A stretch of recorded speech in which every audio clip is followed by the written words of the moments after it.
Hey there everyone, in this video we're going to discuss about a productivity hack or a setting that's going to help you to improve your productivity in macOS to the next level.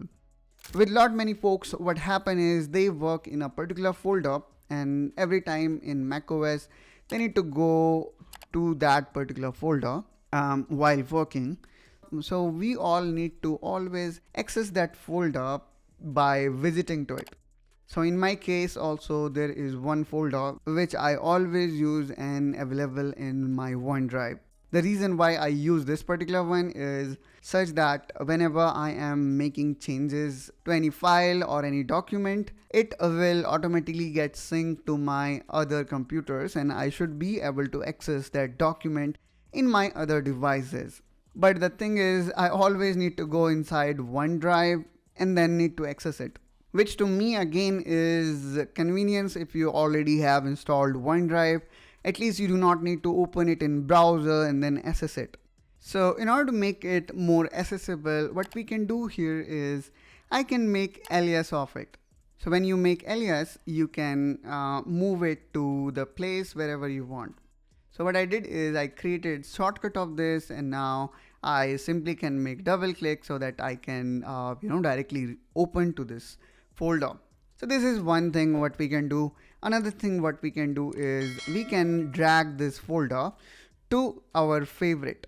So when you do that, what will happen is next time, let's say you are in different location in your computer, but still you can access this folder in just one click.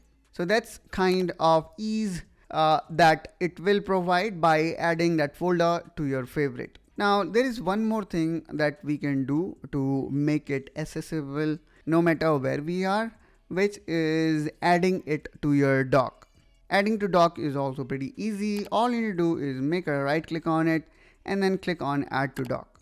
Now as soon as you hit here add to dock, now here you can see the share folder is now always in my dock. So in this way guys, you can make any folder more accessible, especially those folders where you store your work, such that they are always accessible no matter where you are in your macOS.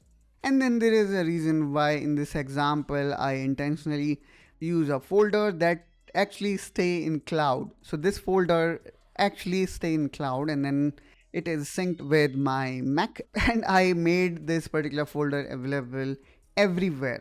And if you are not using cloud storage, then it would be even more easier for us to share or place your local folder everywhere. Hope you find this video helpful and informational. If you have got any doubt or question related to this whole process or even setting up OneDrive or iCloud, do let me know in comment down below. I will definitely try to help you out with that. And be sure to subscribe to The Mac Essential, where our objective is to elevate your macOS experience. And I will see you in the next one. Till then, you take care and bye-bye.